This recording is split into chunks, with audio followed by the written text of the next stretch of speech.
Day 216, Nahum chapter 1, 2 and 3. Welcome to another episode of Scripture Whispers. Nahum is one of the shortest books in the Bible, yet it carries a powerful message. At first glance, it seems filled with judgment against the ancient city of Nineveh, a nation known for violence, cruelty, and pride. But beneath the warnings is a reassuring truth for every believer today. God sees, God is just, God is still our refuge. Whisper 1. God is our safe place in every storm. The Lord is good, a refuge in times of trouble. He cares for those who trust in Him. Notice that Nahum doesn't say life will be free from trouble. Instead, he reminds us that God Himself becomes our refuge during it. Many of us know what storms feel like. Perhaps it's the uncertainty of your job, the stress of raising children, a difficult diagnosis, financial pressure, loneliness, or simply the weight of carrying responsibilities that few people notice. When life feels unstable, our first instinct is often to search for security in things we can control.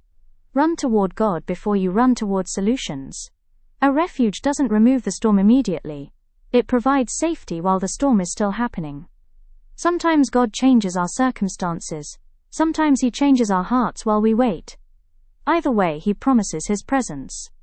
Notice another comforting phrase. He cares for those who trust in Him. God doesn't merely know your situation. He cares. He notices. He remembers. He is attentive to every quiet prayer you whisper when no one else hears.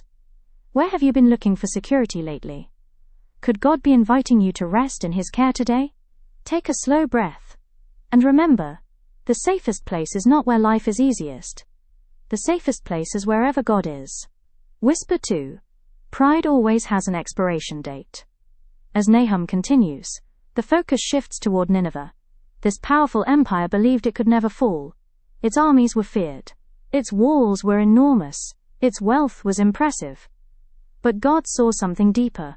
He saw arrogance, violence, cruelty, and a refusal to turn back to Him. A description of the collapse of a mighty city. Here is why. Woe to the city of blood, full of lies, full of plunder, never without victims. And later, nothing can heal you, your wound is fatal, for who has not felt your endless cruelty? These verses remind us of an important truth. Success without humility is never secure. Our world often celebrates power. More influence, more followers, more money, more recognition, more achievement. Yet God measures differently. He looks beyond appearances into the condition of the heart. Pride quietly whispers, I don't need God. Humility whispers, I can't do this without Him. The lesson isn't only for nations, it's for individuals too. It's possible to build careers while neglecting character, to gain applause while losing compassion, to appear successful while becoming spiritually empty. God invites us to live differently, to lead with integrity, to serve with humility, to remember that every blessing ultimately comes from Him.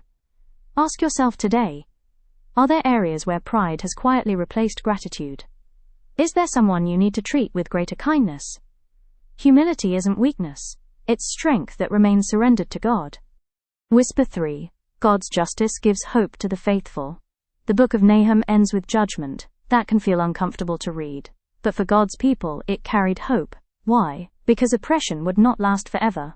The God who saw injustice was acting. The Lord is a jealous and avenging God. The Lord takes vengeance on His foes. The Lord is slow to anger but great in power. Notice both truths held together. God is patient, but He is also just. Sometimes we wonder why evil seems to continue unchecked. Why dishonest people prosper. Why unfair situations linger. Why painful wrongs seem unanswered. Nahum reminds us that God's timing is never evidence of His absence. His patience is not permission. His delay is not indifference. One day every injustice will be addressed by the perfectly righteous judge. For believers, that truth allows us to let go of revenge. We don't have to carry bitterness forever. We don't have to repay evil with evil. We can trust that God sees what others overlook. He knows every hidden tear, every unfair accusation, every silent disappointment. Justice belongs to Him. Our responsibility is faithfulness. Is there a hurt you've been carrying for a long time? Can you slowly place it into God's hands today? Trust that the God who sees everything will never overlook what matters. The book of Nahum may begin with judgment, but it leaves us with remarkable encouragement. Dear listener, whatever chapter of life you're living today, remember this: God sees. God cares.